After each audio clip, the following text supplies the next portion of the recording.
इस कहानी का शीर्षक है अपना इप्सित गुप्त रखें। निर्णायक तत्व। आप जो भी साध्य करना चाहते हैं यह बात लोगों के नज़र में कभी नहीं आनी चाहिए। आपको जो भी साध्य करना है इसके बारे में लोगों को अंधेरे में रखो। आप जो सिद्ध करना चाहते हैं और उसके लिए कौन से कदम उठाने जा रहे हैं इस बात का लोगों को पता ही नहीं चले तो उन्हें उनको बचावात्मक और प्रतिहल्ला करने का तरीका क्या रखना चाहिए यह बात उनके समझ में नहीं आएगी।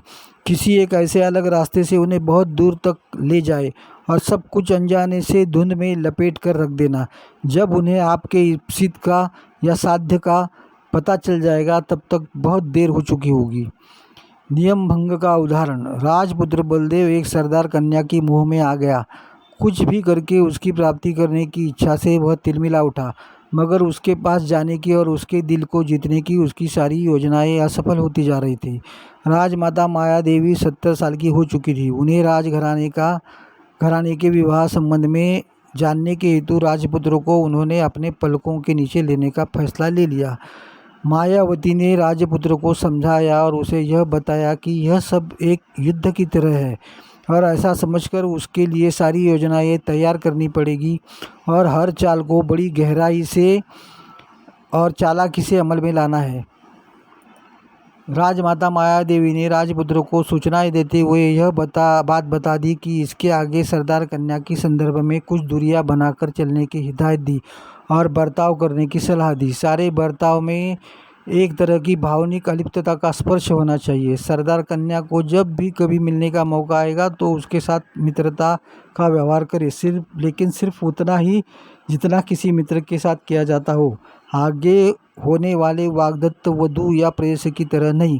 इस कारण राजपुत्र के मन को पढ़ने का सरदार कन्या का प्रयास विफल हो जाएगा। उसे ऐसी गलतफहमी होगी कि राजपुत्र को उसमें कोई दिलचस्पी नहीं है या वह किसी नतीजे पर नहीं जा सकेगी या राजपुत्र सिर्फ मित्रता तक ही संबंध बनाए रखना चाहता है, ऐसा उसे लगने लगेगा। एक बार अगर सरदार कन्या के मन में भ्रम पैदा हो गया और उसे यह तय करने में बड़ी कठिनाई होगी और वह किसी नतीजे पर नहीं पहुंच पाएगी तो फिर उसके स्त्री स्वभाव सुलभ मत्सर को जागरूक करना पड़ेगा। अब इसके बाद आने वाले कुछ दिनों में सरदार कन्या की अगली मुलाकात राजधानी के किसी एक ऐसे समारोह में होगी जब राजपुत्र के साथ एक सुंदर युवती होगी और उस सुंदर युवती की उतनी ही सुंदर सखिया उसके साथ होगी। उसके कारण राजपुत्र जहाँ भी जाएगा वह सारी सुंदर युवतियाँ उसके पीछे पीछे जाएगी और राजपुत्र हमेशा उन्हीं के बीच घिरा रहेगा। इसके कारण सरदार कन्या मत्सरग्रस्त होगी और इतना ही नहीं, राजपुत्र को चाहने वाली और भी सुंदर युवतियाँ हैं यह बात उसके नज़र में आ जाएगी। अगर स्त्री किसी पुरुष में स्वारस्य रखती है और उस पुरुष के ऊपर और भी सुंदर लड़कियां मरती है, यह दृश्य देखना उसे बहुत पसंद आएगा। इसके कारण उस पुरुष का महत्व उस स्त्री के मन में तत्काल बढ़ेगा, मगर उसी के साथ बाकी लड़कियों के हाथ से उसे खींच कर लेकर उसे अपना बनाने में स्त्री को बड़ा समाधान मिलता है। सरदार कन्या मत्सरग्रस्त मगर राजपुत्र के ब्रह्मजाल में आ गई तो फिर उसे फिर से प्रेम ग्रसित करने के लिए एक अलग सी चाल चलनी पड़ेगी। जिस जगह और जिस किसी भी समारोह में राजपुत्र आएगा ऐसी सरदार कन्या की अपेक्षा रहेगी।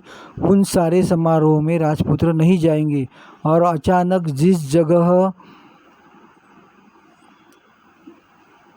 पर सरदार कन्या हमेशा जाती है उस जगह पर एक दिन अचानक राजपुत्र हाजिर होगा। राजपुत्र जो भी चालें चल रहे हैं और उसके मन में क्या चल रहा है और उसके इस तरह के बर्ताव से सरदार कन्या को किसी भी नतीजे पर पहुंचना मुश्किल हो जाएगा और उसकी स्थिति भावनात्मक दृष्टिकोण और मानसिक कन्फ्यूजन भरी रहेगी और पूर्ण यशस्वी तरीके से सरदार कन्या का मन जीतने के लिए उसकी मानसिक स्थिति कन्फ्यूजन भरी हो, ऐसी स्थिति जरूरी थी।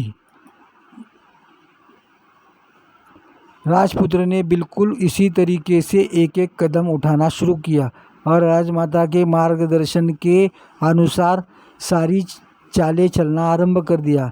इन सारी बातों में कई हफ्ते खर्च हो गए।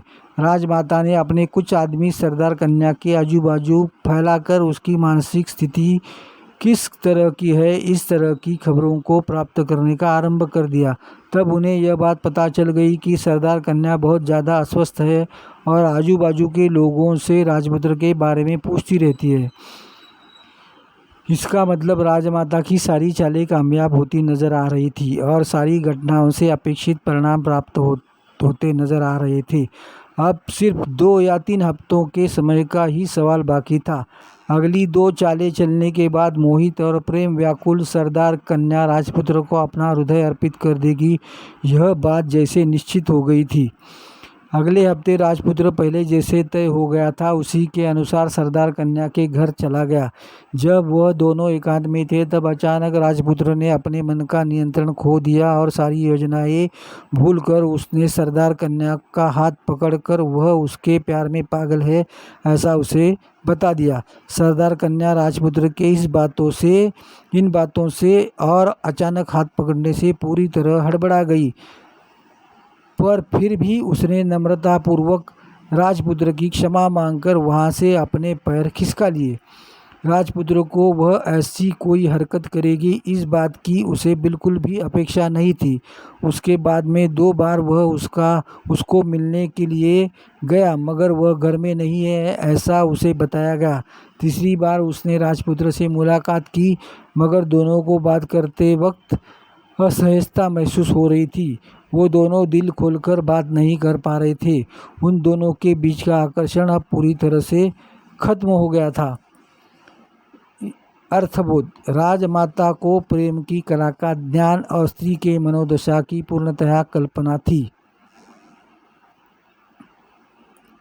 किसी एक व्यक्ति के मन को जीत लेने की कला का भी उन्हें ज्ञान था। राजमाता को इस बात का भी संज्ञान था कि प्रेम की मोहपाश में खींचकर दिल जीतने का जाल बिछाया जाता है तब स्त्री हो या पुरुष दोनों की भावनाएं एक जैसी होती है। मन की गहराई में उन्हें यह ज्ञात और महसूस होने लगता है कि उन्हें प्रेम की जाल में फंसाया जा रहा है, फिर भी वह उसमें फंसना पसंद करते हैं क्योंकि कोई उन्हें हाथ पकड़कर प्यार के रास्ते से ले जा रहा है। इस बात की उन्हें बेहद खुशी भी होती है। वह एक बेहद खुशी का पल होता है मगर इस प्रेम के बहकावे वाले खेल में हर एक बात किसी अस्पष्ट धुंधली सी सूचनाओं के ऊपर टिकी हुई होती है। आप कोई प्रेम की घोषणा नहीं कर सकते हैं, उसके बदले आपका ध्यान जिस इंसान के ऊपर है उस व्यक्ति की विचार शक्ति को आपने हड़बड़ाहट में डालना चाहिए आपकी इशारों पर वह चले। इसलिए वैचारिक और पूर्णतः भावनिक दृष्टिकोण से उसे प्रभावित करना चाहिए। आपने आपका संदेश तोड़ मरोड़ कर फेंक देना चाहिए। किसी अन्य व्यक्ति में आपकी रुचि है ऐसा उन्हें दिखाने की कोशिश करनी चाहिए मगर फिर से आपका ध्यान जिस व्यक्ति के ऊपर है उसमें आप रुचि दिखाए, बाद में फिर से आप अलिप्त है ऐसा दिखाए। इसके कारण वह व्यक्ति सिर्फ भ्रमित ही नहीं होती है, उत्तेजित भी हो जाती है। सरदार कन्या को राजपुत्र की कई चालों के बाद वह कोई खेल खेल रहा है इस बात की हल्की सी भनक हो गई थी मगर उसके इस खेल में भी उसे मज़ा आ रहा था।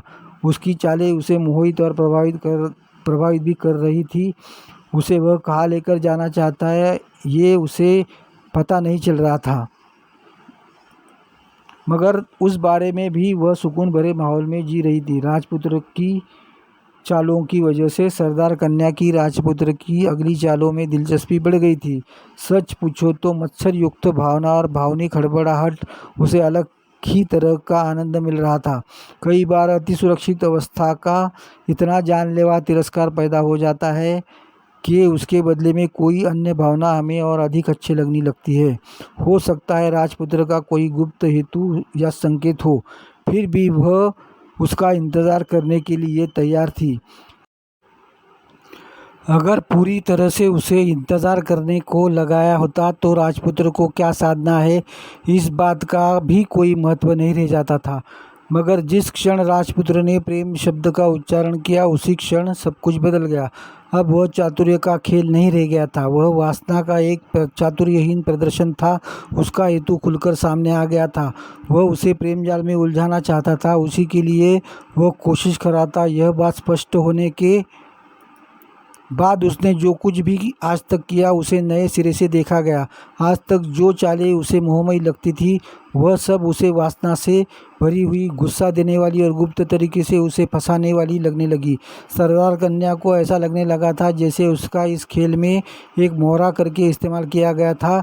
उसके दिल के दरवाजे राजपुत्र के लिए हमेशा के लिए बंद हो गए, जो कभी न खुलने के लिए। यह वीडियो आपको अगर पसंद आ गया तो इसे लाइक, शेयर और सब्सक्राइब ज़रूर करें।